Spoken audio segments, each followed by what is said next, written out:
ಶರಣರು ಅದಕ್ಕೆ ಲಿಂಗವೆಂಬುದು ಸಚ್ಚಿದಾನಂದ ನಿತ್ಯ ಪರಿಪೂರ್ಣನು, ಅಮಲ ಬ್ರಹ್ಮದಲ್ಲಿ ಸಕಲ ಬ್ರಹ್ಮಾಂಡಗಳಡಗಿಪ್ಪವಯ್ಯ. ಆ ಬ್ರಹ್ಮಾಂಡಕ್ಕೆಲ್ಲ ಒಂದೇ ಲಿಂಗ ನೋಡಯ್ಯ. ಆ ಲಿಂಗವ ಮಹಾಜ್ಞಾನದಿಂದ ಅರಿದವರೇ ಹಿರಿಯರು ನೋಡ. ಅಂದರೆ ಅದನ್ನು ಅರಿತವನು ಯಾರು ಅವನು ಹಿರಿಯ ಅಂತ ಹೇಳ್ತಾರೆ, ತಲೆನೇರ್ತವನನ್ನು ಹಿರಿಯ ಅಂತ ಹೇಳಲ್ಲ. ಯಾರು ಆ ಪರಮಾತ್ಮನ ಅಗಾಧತೆಯನ್ನು ಅಖಂಡತೆಯನ್ನು ವಚನಗಳನ್ನು ಅವಲೋಕ ಮಾಡಿ ಗುರು ಬಸವಣ್ಣವ್ರು ಲಿಂಗ ಪೂಜೆ ಮಾಡೋ ವಚನ ಹೇಳ್ತಾರಲ್ಲ, ಜಗದಗಲ ಮುಗಿಲಗಲ ಬ್ರಹ್ಮಾಂಡದಿಂದ ಅತ್ತತ್ತ, ಪಾತಾಳದಿಂದ ಅತ್ತತ್ತ, ಇಲ್ಲೇ ಇದೆಯಾ ನೀನು ಇಷ್ಟೇ ಇದೆಯಾ ಅಂತ ಹೇಳಲ್ಲ, ಅತ್ತತ್ತ ಅದು ಅತೀತವಾಗಿದೆಯಾ. ಕಾಣುವ ಸೃಷ್ಟಿಯಲ್ಲಿ ನೀನಿಲ್ಲ, ಕಾಣುವ ಸೃಷ್ಟಿಗಿಂತನೂ ಅತೀತವಾಗಿ ಪರಮಾತ್ಮ ಇದ್ದಾನೆ ಅನ್ನುವಂತಹ ಸತ್ಯವನ್ನು ಇಲ್ಲಿ ಹೇಳ್ತಾರೆ. ಆಮೇಲೆ ಹೇಳ್ತಾರೆ, ಅದ್ಭುತ ಆಕಾಶದಲ್ಲಿ ಶುಭ್ರವರ್ಣದ ಅಂಗನೆಯು ವಿದ್ಯುರ್ಲತೆಯ ಹಡೆದಳು ನೋಡ. ಆ ವಿದ್ಯುರ್ಲತೆಯ ಬೆಳಗ್ಗೆ ನಿಮ್ಮ ಶುದ್ಧ ಪ್ರಸಾದವ ಕೊಂಡು ಶುದ್ಧಾಶುದ್ಧವನಳಿದು ನಾನು ನೀನೆಂಬ ಎರಡಳಿದ ಮಹಾಂತ ನೋಡ. ಮಹಾಲಿಂಗ ಗುರು ಶಿವ ಸಿದ್ದೇಶ್ವರ ಪ್ರಭುವೇ, ನಾನೆಂಬ ಎರಡಳಿದ ನಿರಾಳ ನೀನೇ ನೋಡ. ಮಹಾಲಿಂಗ ಗುರು ಸಿದ್ದೇಶ್ವರ, ನಾನು ಅವನು ಅನ್ನೋ ಭಿನ್ನ ಭಾವ ಅಳಿದ ಒಂದಾದ ಸ್ಥಿತಿಗೆ ನಮ್ಮನ್ನು ಕರೆದುಕೊಂಡು ಹೋಗ್ತಕ್ಕಂಥದ್ದು ಲಿಂಗ ಯೋಗದ ಸಾಧನೆ. ಮುಂದಕ್ಕೆ ಹೇಳ್ತಾರೆ, ಲಿಂಗವೆಂಬುದು ಸರ್ವಲೋಕೋತ್ಪತ್ತಿಗೆ ಮೂಲ ಕಾರಣ. ಇಡೀ ಬ್ರಹ್ಮಾಂಡದ ಈ ಜಗತ್ತಿನ ಉದಯಕ್ಕೆ ಒಂದು ಚಿಕ್ಕ ಚಿಕ್ಕ ಜೀವರಾಶಿಗಳೆಲ್ಲವೂ ಕೂಡ ಉದಯ ಆಗಿದ್ರೆ ಅದಕ್ಕೆ ಮೂಲ ಪರಮಾತ್ಮ ತತ್ವ ಅಂತ ಹೇಳ್ತಾರೆ. ಏಕೆಂದರೆ ಆ ಪರಮಾತ್ಮನಿಂದ ಜಡವೂ ಬಂದಿದೆ, ಚೈತನ್ಯವೂ ಬಂದಿದೆ. ಎಲ್ಲವನ್ನ ಒಳಗೊಂಡಿರ್ತಕ್ಕಂಥ ಈ ಬ್ರಹ್ಮಾಂಡವನ್ನು ಅವಲೋಕನ ಮಾಡಿದಾಗ ವಿಕಾಸ ಆಗ್ತಾ ಆಗ್ತಾ ಅದು ಬೇರೊಂದು ಸ್ವರೂಪವನ್ನು ಪಡೀತಾ ಹೋಗಿರ್ಬೋದು, ಆದರೆ ಮೂಲ ಕಾರಣ ಪರಮಾತ್ಮ ತತ್ವ. ಆ ಓಂಕಾರದಿಂದ ಉಗಮಗೊಂಡ ಈ ಒಂದು ಸೃಷ್ಟಿ ಇಡೀ ಬ್ರಹ್ಮಾಂಡವನ್ನೆಲ್ಲ ವ್ಯಾಪಿಸಿದೆ, ಸಚರಾಚರವನ್ನೆಲ್ಲ ವ್ಯಾಪಿಸಿದೆ ಅಂತಕ್ಕಂಥ ಮಾತನ್ನು ಇಲ್ಲಿ ಹೇಳ್ತಾರೆ.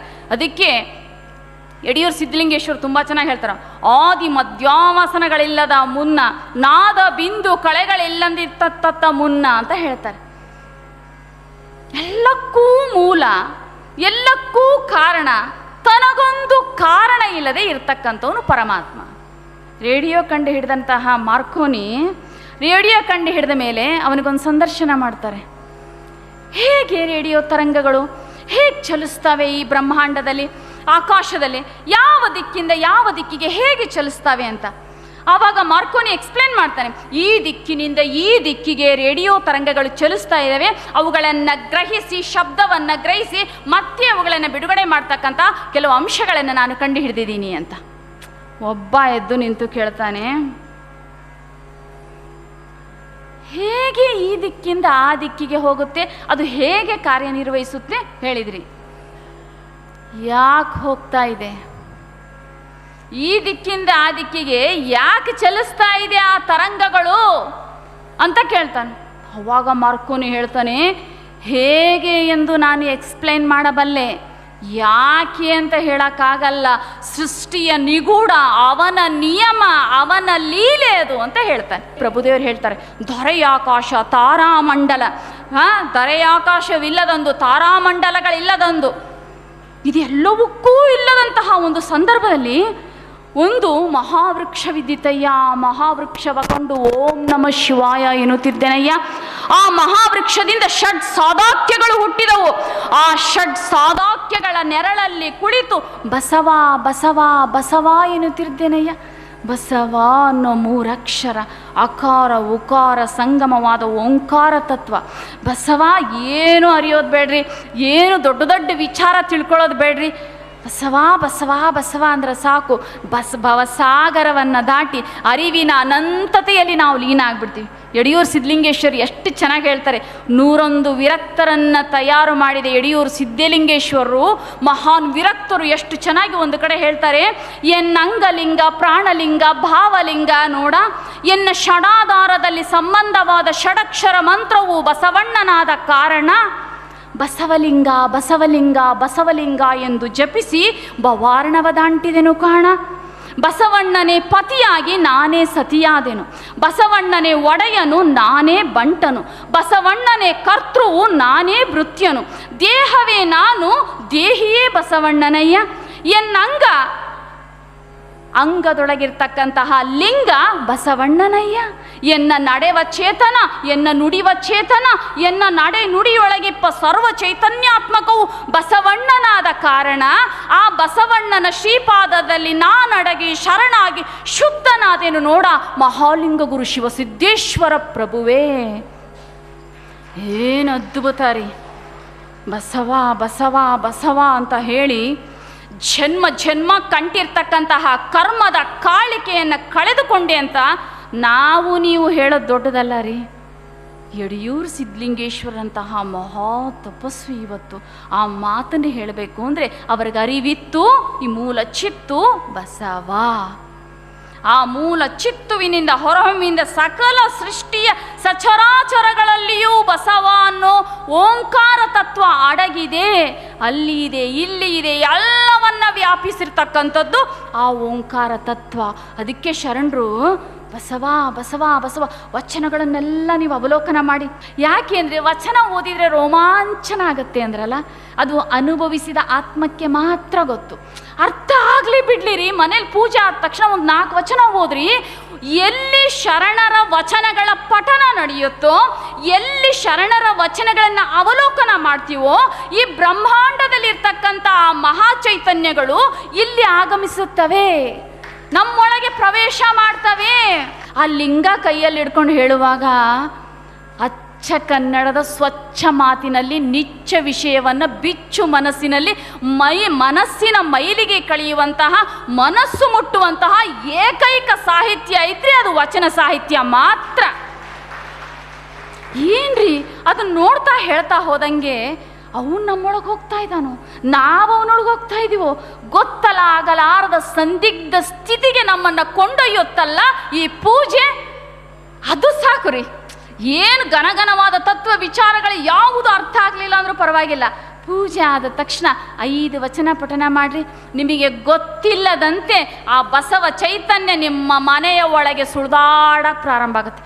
ಇನ್ನು ಡೀಪಾಗಿ ಮಂತ್ರ ಹೇಳಕ್ಕೆ ಶುರು ಮಾಡಿದರೆ ಮನಸ್ಸನ್ನು ಪ್ರವೇಶ ಮಾಡುತ್ತೆ. ಮನಸ್ಸನ್ನು ಪ್ರವೇಶ ಮಾಡಿದ ಮೇಲೆ ಅದೇ ಭಾವದಲ್ಲಿ ತನ್ಮಯವಾಗಿ ಉಳಿದರೆ ಇಡೀ ಸರ್ವಾಂಗವನ್ನು ವ್ಯಾಪಿಸಿ ಬಿಡುತ್ತೆ ಆ ವಚನ. ಬಸವ ಅನ್ನೋ ಮಂತ್ರ ನನ್ನತನ ಅಳಿದು ಬಸವತನದಲ್ಲಿ ಬೆರೆತು ಹೋಗುವಂಥ ಸ್ಥಿತಿಗೆ ನಮ್ಮನ್ನು ತಂದು ಕೊಡ್ತಕ್ಕಂಥದ್ದು ಯಾವುದಪ್ಪ ಅಂದರೆ ವಚನಗಳು. ಮಂತ್ರಕ್ಕಿಂತ ಮಿಗಿಲು ವಚನ. ಹೋದ್ರಿ ನೀವು ಅವತ್ತು ನಿಮ್ಮ ಮನಸ್ಸಿನಲ್ಲಿ ಏನಾದರೂ ಬೇಸರವೋ ನೋವು ಇದ್ದರೆ ಅಪ್ಪ ಬಸವಣ್ಣನವರು ಉತ್ತರ ಕೊಡ್ತಾರ್ರಿ, ಸಮಾಧಾನ ಕೊಡ್ತಾರ್ರಿ. ಹಾಗಾಗಿನೇ ಮುಂದಕ್ಕೆ ಎಷ್ಟು ಚೆನ್ನಾಗಿ ಹೇಳ್ತಾರೆ, ಲಿಂಗವೆಂಬುದು ಜನ್ಮ ವಾರಿದೆಯ ದಾಂಟಿಸುವ ಬೈತ್ರವು ಅಂತ ಹೇಳ್ತಾರೆ. ಜನ್ಮಾಂತರದಿಂದ ಜೀವಾತ್ಮ ಪ್ರಯಾಣ ಮಾಡಿ ಮಾಡಿ ಬಳಲಿ ಬಿಟ್ಟಿದೆ, ಅದು ಉಣಲಾರದೆ ಹೋಯ್ತು ಅಂತ. ಯಾಕ್ರಿ 3 ಹೊತ್ತು ಉಣ್ತೀವಲ್ಲ ಅಂತ ನೀವು ಕೇಳ್ಬೋದು. ದೇಹ ಉಂಡಿದೆ ರೀ, ಆತ್ಮನನ್ನು ಎಷ್ಟೋ ಜನ್ಮಾಂತರಗಳಿಂದ ಉಪವಾಸ ಕೆಡೆದು ಬಿಟ್ಟಿದ್ದೀವಿ. ಅದಕ್ಕೆ ಹೇಳ್ತಾರೆ, ಹಿಪೋಕ್ರಾಟ್ಸ್ ಅನ್ನೋ ತತ್ವಜ್ಞಾನಿ ತುಂಬ ಚೆನ್ನಾಗಿ ಏನು ಹೇಳ್ತಾರಪ್ಪ ಅಂದರೆ, ಆತ್ಮ ನಿರಂತರವಾಗಿ ಬೆಳೀತಾ ಇರುತ್ತೆ ಅಂತಂದರೆ ಉದ್ದ ಆಗಲ್ಲ, ಅದು ವಿಕಾಸದ ಅವಸ್ಥೆಯನ್ನು ಪಡೀತಾ ಇರುತ್ತೆ. ಅದಕ್ಕೆ ಚನ್ನಬಸವಣ್ಣವರು ತಮ್ಮ ವಚನದಲ್ಲಿ ಹೇಳ್ತಾರೆ, ಜೀವಾತ್ಮ ಹೇಗೆ ವಿಕಾಸ ಆಗುತ್ತೆ ಅಂತ ಹೇಳ್ತಾರೆ. ಎಷ್ಟು ಚೆನ್ನಾಗಿ ಹೇಳ್ತಾರೆ. 9 ರೀತಿಯಲ್ಲಿ ಆತ್ಮವನ್ನು ಅವರು ಅವಸ್ಥೆಗಳನ್ನು ಹೇಳ್ತಾ ಹೋಗ್ತಾರೆ. ಜೀವಾತ್ಮ, ಅಂತರಾತ್ಮ, ಪರಮಾತ್ಮ, ನಿರ್ಮಲಾತ್ಮ, ಆಮೇಲೆ ಜ್ಞಾನಾತ್ಮ, ಶುದ್ಧಾತ್ಮ, ಆಮೇಲೆ ಮಹಾತ್ಮ, ಚಿನ್ಮಯಾತ್ಮ, ಹೀಗೆ 9 ವಿಧದಲ್ಲಿ ಆತ್ಮದ ವಿಕಾಸವನ್ನು ಹೇಳ್ತಾ ಹೋಗ್ತಾರೆ. ಅದು ನನ್ನ ಸಬ್ಜೆಕ್ಟ್ ಅಲ್ಲ, ಹಾಗಾಗಿ ನಾನು ಅದನ್ನು ತಗೊಳ್ಳಲ್ಲ. ಇಲ್ಲಿ ಜನ್ಮವಾರಿದಿಯ ದಾಂಟಿಸುವ ಬೈತ್ರ ಅಂದರೆ ಏನಾಗಿದೆ ನಮ್ಮ ಪರಿಸ್ಥಿತಿ ಇವತ್ತು. ಅಕ್ಕ ಒಂದು ವಚನದಲ್ಲಿ ಹೇಳ್ತಾ ನೋಡ್ರಿ, ಭವದ ಬಟ್ಟೆಯ ದೂರವನೇನ ಹೇಳುವೆನವ್ವ, ಒಂದೂರಲ್ಲಿ ಕೊಂಡಂಥ ಆಹಾರ ಮತ್ತೊಂದೂರಲ್ಲಿಲ್ಲ, ಒಂದೂರಲ್ಲಿ ಆಡಿದ ಭಾಷೆ ಮತ್ತೊಂದೂರಲ್ಲಿಲ್ಲ. ಈ ದೇಹವ ಊರ ಹೊಕ್ಕ ತಪ್ಪಿಂಗೆ ದೇಹವ ಭೂಮಿಗೆ ಸುಂಕವಾಗಿ ತೆತ್ತು ಜೀವವನ್ನು ಉಳಿಸಿಕೊಂಡು ಬರಬೇಕಾಯಿತು. ಆ ಮಹಾ ಬೆಳಗಿನೊಳಗೆ ಕಳೆದುಳಿದು ಸುಳಿದಾಡಿ ಶುದ್ಧ ಸುಯಿದಾನಿಯಾದೆ ನೋಡ ಚೆನ್ನಮಲ್ಲಿಕಾರ್ಜುನ. ರೋಡಲ್ಲಿ ಹೋಗ್ತಿರ್ತೀವಲ್ಲ, ಹಂದಿನೋ ಕತ್ತೆನೋ ನೋಡಿ ಅಸಹ್ಯ ಪಟ್ಕೋತೀವಿ. ಅದಕ್ಕೆ ಶರಣರು ಎಷ್ಟು ಚೆನ್ನಾಗಿ ಹೇಳ್ತಾರೆ, ಹಂದಿಯಾಗದೆ ಸೊಣಗನಾಗದೆ ಕತ್ತೆಯಾಗದೆ ಕುರಿ ಬಳ್ಳು ಕತ್ತೆಯಾಗದೆ ಚಂದವಾಯಿತು ಚಂದವಾಯಿತು. ಚಂದವಾದ ಈ ದೇಹ ವಿಚಂದವಾಗದ ಮುನ್ನ ಸೊಡ್ಡಳ ಬಾಚರ ಸಂಗೆ ಶರಣೆನ್ನು. ಇದನ್ನು ನಚ್ಕೊಂಡಿದೆಯಾ ಈ ಆಕೃತಿ ಒಂದು ದಿನ ವಿಕೃತಿ ಆಗತ್ತೆ. ವಿಕೃತಿ ಆಗೋದಕ್ಕಿಂತ ಮುಂಚೆ ಪ್ರಕೃತಿಯಲ್ಲಿರುವ ಪರಮಾತ್ಮನನ್ನ ಅರಿ, ಪರಶಿವನನ್ನ ಅರಿ. ಆ ಮಹಾ ಬೆಳಗಿನೊಳಗೆ ಈ ಜೀವ ಬಯಲನ್ನು ಬೆರೆಸು ಅನ್ನುವಂತಹ ಸತ್ಯವನ್ನು ಅವ್ರು ಹೇಳ್ತಾ ಇದ್ದಾರೆ. ಅದಕ್ಕೆ ಇಲ್ಲಿ ಜನ್ಮವಾರಿದಿಯ ದಾಂಟಿಸುವ ಬೈತ್ರ ಜೀವಾತ್ಮ ಯಾತ್ರೆ ಪ್ರಾರಂಭ ಮಾಡಿ ಎಷ್ಟೋ ಜನ್ಮಾಂತರ ಆಗಿದೆ. ಅದಕ್ಕೆ ಗುರು ಬಸವಣ್ಣವ್ರು ಹೇಳ್ತಾರೆ, ಅಂದಂದಿ ಗೆಳೆಯ ನೀನು ಹಳೆಯ ನಾನು. ದೇಹ ಹೊತ್ತು ಹೊತ್ತು ಹೊತ್ತು ಬಂದುಬಿಟ್ಟಿದೆ. ಇಷ್ಟು ಚೆನ್ನಾಗಿ ಹೇಳ್ತಾ ನೋಡ್ರಿ, ಒಂದೂರಲ್ಲಿ ಕೊಂಡಂಥ ಆಹಾರ ಮತ್ತೊಂದೂರಲ್ಲಿಲ್ಲ. ಚೈನೀಸಲ್ಲಿ ಹುಟ್ಟಿದ್ವೋ, ಜಪಾನಲ್ಲಿ ಹುಟ್ಟಿದ್ವೋ, ಎಲ್ಲೆಲ್ಲಿ ಹುಟ್ಟಿದ್ವೋ ಯಾರಿಗೆ ಗೊತ್ತು, ಏನೇನು ಉಂಡಿದ್ವೋ. ಒಂದೂರಲ್ಲಿ ಆಡಿದ ಭಾಷೆ ಮತ್ತೊಂದೂರಲ್ಲಿಲ್ಲ. ಏನ್ರಿ ವಚನಗಳಲ್ಲಂತೂ ಭಾವನೆಗಳ ಓಘವನ್ನು, ಮನಸ್ಸಿನ ವಿವಿಧ ಪದರಗಳನ್ನು, ಬಹುಶಃ ಸೈಕ್ಯಾಟ್ರಿಸ್ಟ್ ಏನಾದರೂ ಇದ್ದರೆ ಜಗತ್ತಿನಲ್ಲಿ ಶರಣರು ಅಂತ ಹೇಳ್ಬೋದು ನಾವು. ಮನಸ್ಸಿನ ಪದರಗಳನ್ನು ಬಿಚ್ಚಿ ಬಿಚ್ಚಿ ಬಿಚ್ಚಿ ಇಡ್ತಾ ಹೋಗ್ತಾರೆ. ಮನಸ್ಸಿನ ದೌರ್ಬಲ್ಯಗಳನ್ನು ಮುಚ್ಚಿಟ್ಟುಕೊಳ್ಳುವವನು ಮಾನವ, ಮನಸ್ಸಿನ ದೌರ್ಬಲ್ಯಗಳನ್ನು ಬಿಚ್ಚಿಟ್ಟುಕೊಳ್ಳುವವನು ಮಹಾತ್ಮ ಆಗ್ತಾನೆ. ಹಾಗಾಗಿ ವಚನಗಳಲ್ಲಿ ತನ್ನಲ್ಲಿರ್ತಕ್ಕಂಥ ದೌರ್ಬಲ್ಯವನ್ನೆಲ್ಲ ಬಿಚ್ಚಿಡ್ತಾ ಹೋದರೂ ಮನಸ್ಸು ವಿಸ್ತಾರ ಆಯಿತು. ಅಗಾಧವಾಗಿರ್ತಕ್ಕಂಥ ಪರಮಾತ್ಮನ ಇರುವಿಕೆಯನ್ನು ಕಂಡುಕೊಂಡು ನಾನು ಹುಟ್ಟಿ ಬಂದ ಮೂಲ ನೆಲೆ ಯಾವುದು? ಪಿಂಡ ಜ್ಞಾನ ಸ್ಥಳದಲ್ಲಿ ಬರುತ್ತೆ. ಜೀವ ಜಗತ್ತು ಪರಮಾತ್ಮನಿಗಿರ್ತಕ್ಕಂಥ ಸಂಬಂಧ ಏನು ಅಂತಕ್ಕಂಥ ಅರಿವು ಯಾವಾಗ ಬರುತ್ತೋ ಆಗ ಪರಮಾತ್ಮನ ಕಡೆಗೆ ಈ ಜೀವಾತ್ಮ ಮುಖ ಮಾಡಿದೆ ಅಂತ ಅರ್ಥ. ಅದನ್ನೇ ಗುರುತತ್ವ, ಅರಿವು ಅಂತ ನಮ್ಮ ಶರಣರು ಹೇಳಿದ್ದು. ಯಾಕೆ ಅಂತಂದರೆ ನೋಡಿ, ಜೀವನದಲ್ಲಿ ದೀಕ್ಷೆ ತಗೊಂಡ ಮೇಲೇ ಕಷ್ಟ ಜಾಸ್ತಿ ಬರುತ್ತೆ. ಬೇಡವೇ ಬೇಡಪ್ಪ ಅಂತೀರೇನು, ದೀಕ್ಷೆನೇ ಬೇಡ ಅಂತೀರೇನು? ನೋಡಿ, ಜಗತ್ತಿನಲ್ಲಿ ಹೆಣ್ಣು ಹೊಣ್ಣು ಮಣ್ಣಿನ ಹುಚ್ಚು ಹಿಡಿದವರು ಮತ್ತೆ ಹುಟ್ಟಿ ಬರ್ತಾರೆ. ದೇವರ ಹುಚ್ಚು ಹಿಡಿದವರು ಹುಟ್ಟಿ ಬರಕ್ಕೆ ಸಾಧ್ಯನೇ ಇಲ್ಲ. ಮತ್ತು ಹುಟ್ಟಿ ಬಂದು ತಾಪತ್ರಯ ಅನುಭವಿಸೋ ಬದಲು ಇದೊಂದು ಜನ್ಮಕ್ಕೆಲ್ಲ ಪೂರೈಸಿ ಹೋಗ್ಬಿಟ್ರೆ ಸಾಕಲ್ವಾ? ಅದನ್ನೇ ಶರಣರು ಹೇಳಿದರು. ರೋಗ ಬಂದರೆ ನರಳು, ಸಾವು ಬಂದರೆ ಸಾಯಿ. ಇದಕ್ಕೆ ಆ ದೇವರ ಹಂಗೇಕೆ? ಜಗತ್ತಿನಲ್ಲಿ ಯಾರಾದರೂ ಹಿಂಗೆ ಹೇಳಿದಾರೇನ್ರಿ? ಆ ದೇವರ ಹಂಗೆ ಯಾಕೆ ದೇಹಕ್ಕೆ ಬಂದಿರತಕ್ಕಂಥದ್ದು ಇದು? ಇದನ್ನು ಅನುಭವಿಸು, ಇದನ್ನು ಪೂರೈಸು, ಪೂರ್ಣ ಮಾಡು. ಪರಮಾತ್ಮನಲ್ಲಿ ನೀನು ಬೆರೆತು ಬಿಡು, ಬಯಲಾಗು. ಒಂದ್ಸರಿ ಒಬ್ಬ ಮೌಲ್ವಿ ಹೊಸದಾಗಿ ಮದುವೆ ಆಗಿರ್ತಾನೆ, ತುಂಬ ಜ್ಞಾನಿ ಸಂತ ಇರ್ತಾನೆ. ದೋಣಿಯಲ್ಲಿ ಹೋಗೋ ಪ್ರಸಂಗ ಬರುತ್ತೆ. ಹೋಗ್ತಿರುವಾಗ ದೋಣಿ ಅಲೆಗಳಿಗೆ ಸಿಕ್ಕಿ ಒಯ್ದಾಡಕ್ಕೆ ಶುರು ಆಗುತ್ತೆ. ಒಯ್ದಾಡಕ್ಕೆ ಶುರು ಆದ ತಕ್ಷಣ ಎಲ್ಲರೂ ದೋಣಿಯಲ್ಲಿದ್ದವರು ಗಲಿಬಿಲಿಯಿಂದ ಏನು ಮಾಡೋದು ಅಂತಾರೆ. ಮೌಲ್ವಿ ತುಂಬ ಶಾಂತವಾಗಿ ಕೂತಿರ್ತಾನೆ. ಅವನ ಹೆಂಡತಿ ಕೇಳ್ತಾಳೆ, ನಿಮಗೆ ಭಯ ಆಗ್ತಿಲ್ವಾ? ದೋಣಿ ಅಲ್ಲೋಲ ಕಲ್ಲೋಲ ಆಗ್ತಿದೆ. ಆವಾಗ ಅವನೇನು ಮಾಡ್ತಾನೆ, ತಕ್ಷಣ ತನ್ನ ಓರೆಯಲ್ಲಿ ಕತ್ತಿ ತೆಗೆದು ಅವಳು ಕುತ್ತಿಗೆ ಹಿಡಿತಾನೆ. ಇಲ್ಲಿ ಕುತ್ತಿಗೆ ಹಿಡಿದು ಕೊಲ್ತೀನಿ ನಿನ್ನ ಅಂತ ಹೇಳ್ತಾನೆ. ಭಯ ಆಗ್ತಿಲ್ವಾ ನಿನಗೆ? ಅವಳು ಹೇಳ್ತಾಳೆ, ಕತ್ತಿ ಚೂಪಾಗಿರ್ಬೋದು, ಆದರೆ ಕೈಯಲ್ಲಿ ಹಿಡಿದಿರ್ತಕ್ಕಂಥವ್ನು ಯಾರು? ನನ್ನನ್ನು ತುಂಬ ಪ್ರೀತಿಸುವಂತಹ ಗಂಡ. ಹಾಗಾಗಿ ಕೊಲ್ಲಲ್ಲ ಅನ್ನೋ ನಂಬಿಕೆ ನನಗಿದೆ ಅಂತ ಹೇಳ್ತಾಳೆ. ಹಾಗೆ ದೇವರು ಕಷ್ಟ ಅನ್ನೋ ಕತ್ತಿ ನಮಗೆ ಹಿಡಿದಿರ್ಬೋದ್ರಿ, ಆದರೆ ನಮ್ಮ ಮೇಲೆ ತುಂಬ ಪ್ರೀತಿ ಇದೆ ಅವನಿಗೆ. ಏನು ಮಾಡೋದು? ನಮ್ಮ ಕರ್ಮಗಳನ್ನು ಪೂರೈಸಬೇಕಾಗಿರುತ್ತೆ. ಹಾಗಾಗಿ ಅವನ ಕಷ್ಟ ಅನ್ನೋ ಕತ್ತಿ ಹಿಡಿದಿರ್ತಾನೆ. ನಮಗೆಷ್ಟು ಪ್ರೀತಿ ಇದೆಯೋ ಅದಕ್ಕಿಂತ ಸಾವಿರ ಪಟ್ಟು ಅವನಿಗಿರುತ್ತೆ. ಒಂದು ಸಾರಿ ಪಾರಮಾರ್ಥ ಪಥಕ್ಕೆ ಬಂದು ಪರಮಾತ್ಮನನ್ನು ಕಾಣಬೇಕು, ಅವನ ಅನುಭೂತಿಯಲ್ಲಿ ನನ್ನನ್ನು ನಾನು ಮರಿಬೇಕು ಅಂತ ಒಬ್ಬ ಸಾಧಕ ಸಂಕಲ್ಪ ಮಾಡಿದರೆ ಸಾಕು. ಆ ಸಂಕಲ್ಪವನ್ನು ಕಡೆಗಣಿಸಲಾರದೆ ಅದಕ್ಕೆ ಸೂಕ್ತವಾದ ವಾತಾವರಣವನ್ನು, ವ್ಯವಸ್ಥೆಯನ್ನು, ಗರ್ಭವನ್ನು ಪರಮಾತ್ಮ ನಿಯಮ ಮಾಡ್ತಾನೆ. ಇದು ಸಾಮಾನ್ಯವಾದ ಮಾತಲ್ಲ. ಶರಣರಲ್ಲೇ ವಚನಗಳಲ್ಲಿ ಅವೆಲ್ಲ ಬರ್ತಾ ಇದ್ದಾವೆ. ಅವನ್ನೆಲ್ಲ ನಾನು ವಿಶ್ಲೇಷಣೆ ಮಾಡೋಕ್ಕಿಂತ ಅದಕ್ಕೆ ದಯವಿಟ್ಟು ಒಂದೊಂದು ದಿನ ಒಂದು 5 ವಚನ ಓದ್ತಾ ಹೋಗ್ರಿ. ನಮ್ಮ ಇಡೀ ಜೀವನ ಸಾರ್ಥಕತೆಯ ಶಿಖರವನ್ನು ಏರುವುದರಲ್ಲಿ ಸಂದೇಹನೇ ಇಲ್ಲ.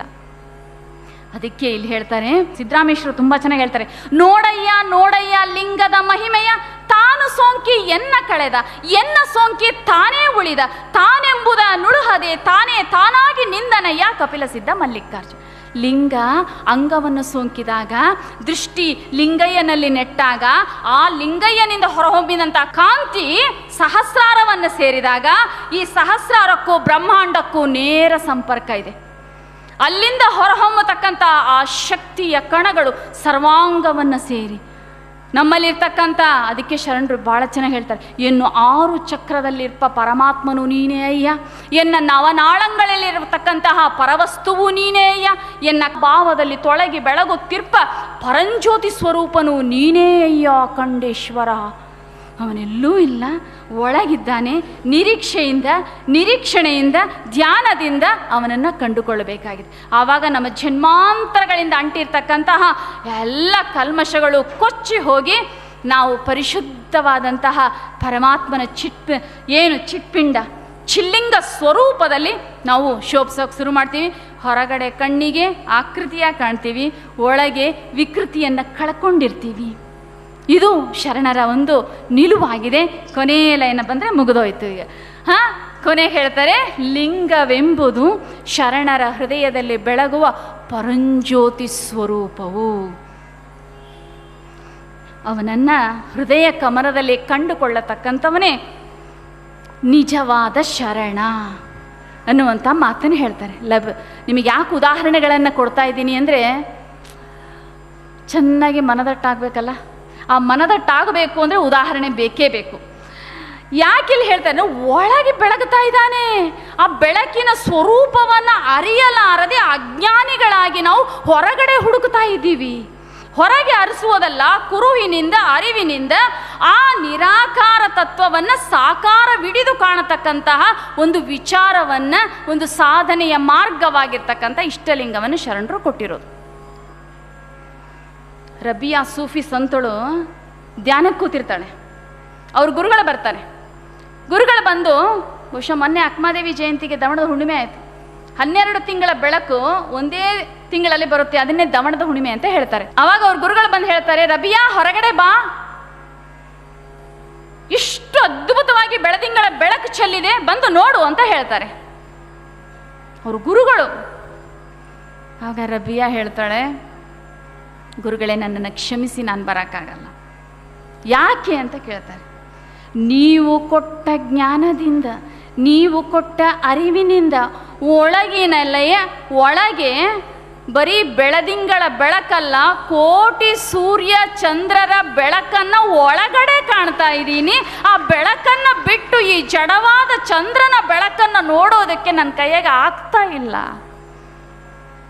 ಅದನ್ನೇ ಶರಣರು ಹೇಳಿದರು, ಎನ್ನ ಆಧಾರದಲ್ಲಿ 60 ಕೋಟಿ ಸೂರ್ಯ ಚಂದ್ರಾಗ್ನಿ ಪ್ರಕಾಶಮಾನವಾಗಿ ಬೆಳಗುತ್ತಿಪ್ಪಿರಯ್ಯ ನೀವು. ಎನ್ನ ಸ್ವಾಧಿಷ್ಠಾನದಲ್ಲಿ 70 ಕೋಟಿ ಸೂರ್ಯ ಚಂದ್ರಾಗ್ನಿ ಪ್ರಕಾಶಮಾನವಾಗಿ ಬೆಳಗುತ್ತಿಪ್ಪಿರಯ್ಯ ನೀವು. ಎನ್ನ ಮಣಿಪುರಕದಲ್ಲಿ 80 ಕೋಟಿ ಸೂರ್ಯ ಚಂದ್ರಾಗ್ನಿ ಪ್ರಕಾಶಮಾನವಾಗಿ ಬೆಳಗುತ್ತಿಪ್ಪಿರಯ್ಯ ನೀವು. ಎನ್ನ ಆಗ್ನೇಯದಲ್ಲಿ ಅನಂತ ಕೋಟಿ ಸೂರ್ಯ ಚಂದ್ರಾಗ್ನಿ ಪ್ರಕಾಶಮಾನವಾಗಿ ಬೆಳಗುತ್ತಿಪ್ಪಿರಯ್ಯ ನೀನು. ಎನ್ನ ಸಹಸ್ರಾರದಲ್ಲಿ ಅಗಣಿತ ಕೋಟಿ ಸೂರ್ಯ ಚಂದ್ರಾಗ್ನಿ ಪ್ರಕಾಶಮಾನವಾಗಿ ಬೆಳಗುತ್ತಿಪ್ಪಿರಯ್ಯ ನೀವು. ಆ ಮಹಾ ಬೆಳಗಿನೊಳಗೆ ಎನ್ನ ಮರೆದು ನಿಮ್ಮ ಬೆರೆತೆ ಕಾಣ ಅಂತ ಹೇಳ್ತಾರೆ. ಇಷ್ಟು ಕೆಪಾಸಿಟಿ, ಇಷ್ಟು ಶಕ್ತಿ. ಒಂದು ಸೂರ್ಯನ ಬೆಳಕನ್ನು ಕಣ್ಣಿಂದ ನೋಡೋಕ್ಕಾಗಲ್ಲ. ಇಂಥ ಕೋಟಿ ಕೋಟಿ ಸೂರ್ಯನ ಬೆಳಕು ಆತ್ಮತತ್ವದಲ್ಲಿ ಅಡಗಿದೆ. ಇನ್ನು ಆ ಬ್ರಹ್ಮಾಂಡದಲ್ಲಿ ವ್ಯಾಪಿಸಿರ್ತಕ್ಕಂಥ ಪರಮಾತ್ಮನನ್ನು ಊಹೆಗೂ ಕಲ್ಪನೆಗೂ ಯಾವುದೇ ರೀತಿಯಿಂದಲೂ ಚಿಂತನೆಗೂ ಸಿಗಲಾರದ ಪರಮಾತ್ಮ ತತ್ವವನ್ನು ಆ ಬ್ರಹ್ಮಾಂಡದ ಬೆಳಕನ್ನು ಕರಸ್ಥಲದ ಚುಳುಕಾಗಿ ಕೊಟ್ಟಿರ್ತಕ್ಕಂಥವರು ಗುರುಬಸವಾದಿ ಶರಣರು. ಇದು ಚುಳುಕಾದ ಬೆಳಕು, ಸೂರ್ಯನಷ್ಟೇ ಶಕ್ತಿಯುತವಾಗಿರ್ತಕ್ಕಂಥದ್ದು ಸೂರ್ಯನ ಕಿರಣ. ಆ ಬ್ರಹ್ಮಾಂಡದಲ್ಲಿ ತುಂಬಿರ್ತಕ್ಕಂಥ ಪರಮಾತ್ಮನಷ್ಟೇ ಶಕ್ತಿಯುತವಾಗಿರ್ತಕ್ಕಂಥದ್ದು ಈ ಜೀವಾತ್ಮ. ಚಿಲ್ಲಿಂಗ ಮಹಾಲಿಂಗವನ್ನು ಬೆರೆಯುವಂತಹ ಸಾಧನವನ್ನು ಗುರುಬಸವಾದಿ ಶರಣರು ನಮಗೆ ಕೊಟ್ಟಿದ್ದಾರೆ.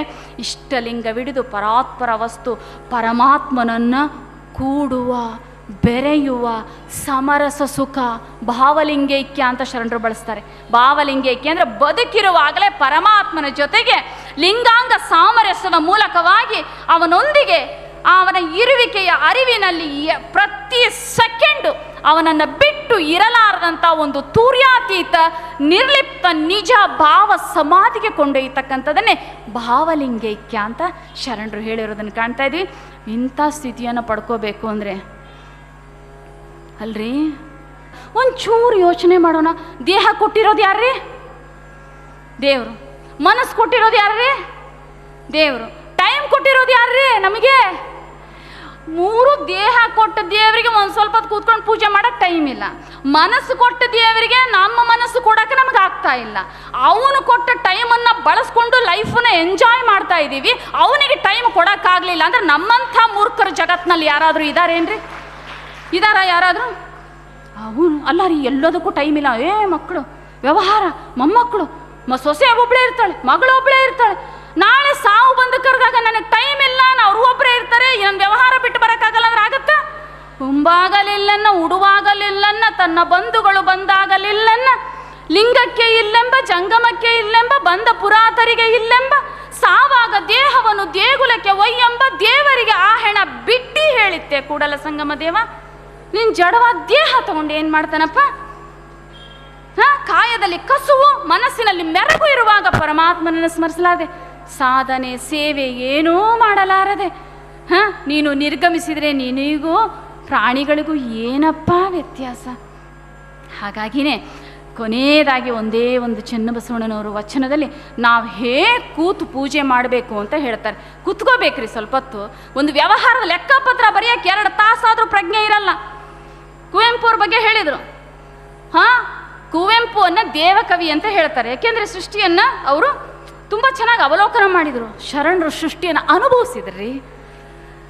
ಸೃಷ್ಟಿಯ ಪ್ರತಿ ಕಣದಲ್ಲಿ ಪುಟಿತಕ್ಕಂತಹ ಚೈತನ್ಯವನ್ನು, ಕಣವನ್ನು ಇವತ್ತು 50 ಕೋಟಿ ವರ್ಷಗಳ ಹಿಂದೆ ಬಿಗ್ ಬ್ಯಾಂಗ್ ಥಿಯರಿ ಅಂತ ಏನು ಹೇಳ್ತಾರಲ್ಲ, ಸೃಷ್ಟಿಯ ಮೂಲ ಉತ್ಪತ್ತಿ, ಅದನ್ನು ಕಂಡುಕೊಂಡವ್ರಿ ಶರಣರು. ಕಾಲ ದೇಶಕ್ಕೆ ಅತೀತವಾಗಿ ಸಂಚಾರ ಮಾಡಿದರು. ಯಾರೋ ಪ್ರಶ್ನೆ ಕೇಳಿದರು. ಏನಂತ ಪ್ರಶ್ನೆ ಕೇಳಿದರು? ಬಸವಣ್ಣನವರು ಆ ದೇಹವನ್ನು ಬಿಟ್ಟು ಆ ಜಂಗಮರಾಗಿ ಚಲಿಸಿದರು ಆ ಸೂಕ್ಷ್ಮ ರೂಪದಲ್ಲಿ ಅಂತ. ಇದಕ್ಕೆ ಸಾಕಷ್ಟು ಉದಾಹರಣೆಗಳು ವಚನಗಳಲ್ಲಿದೆ.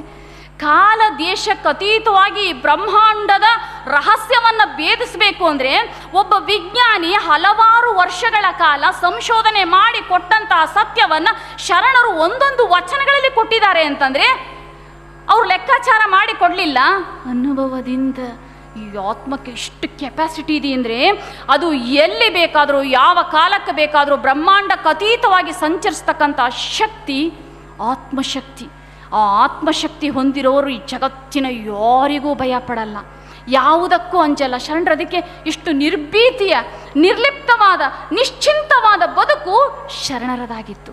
ಅದಕ್ಕೆ ಚನ್ನಬಸವಣ್ಣವರು ತುಂಬ ಚೆನ್ನಾಗಿ ಹೇಳ್ತಾರೆ, ಪಶ್ಚಿಮ ಪದ್ಮಾಸನದಲ್ಲಿ ಕುಳಿತು ನೆಟ್ಟೆಲುವ ನೆಟ್ಟನೆ ಮಾಡಿ ಅಧೋಮುಖವಾಗಿರ್ತಕ್ಕಂಥ ಕಮಲವ ಊರ್ಧ್ವಮುಖವ ಮಾಡಿ ಇಂದ್ರಿಯವ ಏಕಮುಖವ ಮಾಡಿ ಸೂರ್ಯ ಚಂದ್ರರ ಒಂದೇ ಟಾವಿನಲ್ಲಿರಿಸಿ ಅತ್ತಿತ್ತ ಮಿಸುಕದೆ ನಡುಗಿರ ಜ್ಯೋತಿಯ ದೃಢವಾಗಿ ಹಿಡಿದು ಪರಮಾನಂದದ ಮಹಾಮನೆಯೊಳಗೆ ಪ್ರಾಣಲಿಂಗಾರ್ಚನೆ ಮಾಡುವ ಮಹಾಮಹಿಮರ ತೋರಿ ಬದುಕಿಸಯ್ಯ ಕೂಡಲ ಚೆನ್ನ ಸಂಗಮ ದೇವ. ಹೀಗೆ ಕೂತಿದ್ದೀವ ನಾವು ಪಶ್ಚಿಮ ಪದ್ಮಾಸನದಲ್ಲಿ ನೆಟ್ಟಿಗೆ ಕೂತ್ಕೋಬೇಕಂತೆ. ಕೂತ್ಕೊಂಡು ಏನು ಮಾಡಬೇಕು ಅಂತಾರೆ? ಅಧೋಮುಖವಾಗಿದ್ದ ಕಮಲವ ಊರ್ಧ್ವಮುಖವ ಮಾಡಿ ಕೆಳಮುಖವಾಗಿ ಹರಿತಕ್ಕಂತಹ ಮನಸ್ಸನ್ನು ಊರ್ಧ್ವಮುಖವಾಗಿ ಮೇಲೇರಿಸಬೇಕು. ಅದಕ್ಕೆ ಶರಣರ ಮಾನ ಪವನ ಬಿಂದು ಒಂದುಗೂಡಬೇಕು ಅಂತಾರೆ. ಏನ್ರಿ ಮನಸ್ಸೇನೆಲ್ಲ ನಿಲ್ಲಲ್ಲ, ಮನಸ್ಸು ಏಕಾಗ್ರಗೊಳ್ಳಲ್ಲ, ಏನು ಅನುಭವ ಆಗಲ್ಲ. ಅನುಭವ ಆಗಲ್ಲ ಅಂದ್ರೆ ನೀನು ಹೆಂಗೆ ಮಾಡ್ತಾ ಇದೆಯಪ್ಪ? ಪ್ರೊಸೀಜರ್ ಸರಿಯಾಗಿ ಮಾಡು. ಇಂದ್ರಿಯವ ಏಕಮುಖವ ಮಾಡಿ 5 ಇಂದ್ರಿಯಗಳನ್ನು ಅಲ್ಲಿ ಕೇಂದ್ರೀಕರಿಸು. ಸೂರ್ಯ ಚಂದ್ರರ ಒಂದೇ ಟಾವಿನಲ್ಲಿರಿಸು. ದೃಷ್ಟಿ ಇಡು. 21,600 ಬಾರಿ ಜೀವ ಭಾವದಲ್ಲಿ ಈ ಜೀವಾತ್ಮ ಬದುಕ್ತಾ ಇದೆ. ನಾನು, ನನ್ನಿಂದ, ನನಗಾಗಿ, ನನ್ನದು ಅಂತಕ್ಕಂಥದ್ರ ಬದುಕ್ತಾ ಇದೆ. 21,600 ಬಾರಿ ಶರಣರು ಜೀವಭಾವ ಅಳಿದು ಶಿವಭಾವದಲ್ಲಿ ಲೀನ ಆಗಬೇಕು ಅಂದರೆ ಉಸಿರು ಮಂತ್ರ ಆಗಬೇಕು. ಆತ್ಮಂಗೆ ಮೂಲ ಮಂತ್ರವ ನಿವೇದಿಸಿಕೊಳ್ಳಿ. ಆ ಒಂದು ಒಳಗೆ ಇಳಿದಾಗ ಅದಕ್ಕೆ ತಿಳಿಬೇಕು, ಇಳಿಬೇಕು, ಉಳಿಬೇಕು ಅಂತಾರೆ. ತಿಳಿಯೋರು ಭಾಳಷ್ಟು ಜನ, ಇಳಿಯೋರು ಬಹಳ ಕಡಿಮೆ, ಉಳಿಯೋರಂತೂ ಇನ್ನೂ ಬಹಳ ಕಡಿಮೆ. ಹಾಗಾಗಿ ಎಷ್ಟು ಜನ ಹೇಳ್ತಾರೆ, ಸೂರ್ಯ ಚಂದ್ರರ ಒಂದೇ ಟಾವಿನಲ್ಲಿರಿಸಿ ಅತ್ಯುತ್ತಮಿಸುಕದೆಯ ನಡುಗಿರ ಜ್ಯೋತಿಯ ದೃಢವಾಗಿ ಹಿಡಿದು ದೃಷ್ಟಿ ಇಟ್ಟು ಲಿಂಗವನ್ನು ನೋಡ್ತಾ ನೋಡ್ತಾ ನಿರೀಕ್ಷೆ ಮಾಡ್ತಾ ಹೋಗು. ಯಾಕಾಗಲ್ಲ ಪ್ರಶ್ನೆ ಮಾಡ್ತಾರೆ ಶರಣರು. ಯಾಕೆ ಯಾವುದು ಅಸಾಧ್ಯ, ಸಾಧ್ಯ ಆಗಿದ್ದನ್ನು ಮಾತ್ರ ಅವ್ರು ಮಾಡಿದರು. ಆಮೇಲೆ ಮುಂದಕ್ಕೆ ಎಷ್ಟು ಚೆನ್ನಾಗಿ ಹೇಳ್ತಾರಪ್ಪ ಅಂತಂದರೆ, ಪರಮಾನಂದದ ಮಹಾಮನೆಯೊಳಗೆ ಪ್ರಾಣಲಿಂಗಾರ್ಚನೆ ಮಾಡುವ ಶರಣರು ಭಾಳ ಚೆನ್ನಾಗಿ ಹೇಳ್ತಾರೆ. ಇಷ್ಟಲಿಂಗ ಪೂಜೆಯದು ಅಷ್ಟೈಶ್ವರ್ಯ ಸಂಪದವು, ಪ್ರಾಣಲಿಂಗ ಪೂಜೆಯದು ಅಖಂಡ ಚಿದೈಶ್ವರ್ಯ ಸಂಪದವು, ಭಾವಲಿಂಗ ಪೂಜೆಯದು ನಿಜಾನಂದ ವಸ್ತು ಸ್ವರೂಪವಾಯಿತು ನೋಡ ಕಪಿಲ ಸಿದ್ಧ ಮಲ್ಲಿಕಾರ್ಜುನ. ಹಾಗಾಗಿನೇ ಎನ್ನ ಕರಸ್ಥಲದ ಮಧ್ಯದೊಳಗೆ ಪರಮ ನಿರಂಜನದ ಬೆಳಗು ತೋರಿದ, ಆ ಬೆಳಗಿನ ನಿಲುವಿನೊಳಗೆ ಎನ್ನ ತೋರಿದ, ಎನ್ನೊಳಗೆ ತನ್ನ ತೋರಿದ, ತನ್ನೊಳಗೆ ಎನ್ನ ನಿಂಬಿಟ್ಟುಕೊಂಡ ಮಹಾಗುರುವಿಂಗೆ ನಮೋ ನಮೋ ಎನ್ನುತ್ತಿರ್ತೇನೆ. ಕೊನೆಯಲ್ಲಿ ಏನು ಹೇಳ್ತಾರೆ, ಇದರ ಮರ್ಮವನರಿದವನೇ ಅರಿವನು ನೋಡ ಅಖಂಡೇಶ್ವರ. ಯಾಕೆ ಅದನ್ನು ತಿಳಿದವನು ಮಾತ್ರ ತಿಳಿಯಕ್ಕೆ ಸಾಧ್ಯ? ಒಂದು ವಚನದಲ್ಲಿ ಇಷ್ಟು ಖಂಡಿತವಾಗಿ ಶರಣರು ಹೇಳ್ತಾರೆ, ಕಿಂಚಿತ್ ಆತ್ಮ ಶಿವಜ್ಞಾನವಿಲ್ಲದಿದ್ದರೆ ಶ್ವಾನ ಶರೀರವ ಹೊರೆದಂತೆ. ಅರ್ಥ ಆಯ್ತಾ? ಕಿಂಚಿತ್ ಆತ್ಮ ಶಿವಜ್ಞಾನವಿಲ್ಲದಿದ್ದಡೆ ಅಂದರೆ ಒಂದಿಷ್ಟು ಪರಮಾರ್ಥ ಜ್ಞಾನ, ನಾನು ಯಾರು, ಎಲ್ಲಿಂದ ಬಂದೆ, ಇಷ್ಟು ಅದ್ಭುತವಾಗಿ ನಡೀತಿದೆ. ಒಂದು ನಿಮಿಷ ಕಿವಿ ಮುಚ್ಕೊಂಡು ಕೂತ್ಕೊಂಡ್ರೆ ಏನು ಕಾರ್ಯನಿರ್ವಹಿಸ್ತಾ ಇದೆ, ಈ ಅದ್ಭುತವಾದ ಶರೀರ ಇಷ್ಟೆಲ್ಲ ನಡೀತಾ ಇದ್ರಿ ಅಂದರೆ ಇದಕ್ಕೆ ಮೂಲ ಯಾರು ಅನ್ನೋ ಒಂದು ಚೂರು ಶಿವಜ್ಞಾನ ಇಲ್ಲದಿದ್ದರೆ ಶ್ವಾನ ಶರೀರ ಹೊರೆದಂತೆ, ನಾಯಿ ದೇಹ ಹೊತ್ಕೊಂಡು ಹೋದಂಗೆ ಅಂತ ಹೇಳ್ತಾರೆ. ಎಷ್ಟು ಎಚ್ಚರಿಸ್ತಾರೆ ನಮಗೆ ಶರಣರು. ಹಾಗಾಗಿ ಇಷ್ಟಲಿಂಗ ಬ್ರಹ್ಮಾಂಡವನ್ನು ಭೇದಿಸುವಂತಹ ಪರಮ ಸಾಧನ ಅಂತಕ್ಕಂಥ ಮಾತನ್ನು ಹೇಳ್ತಾ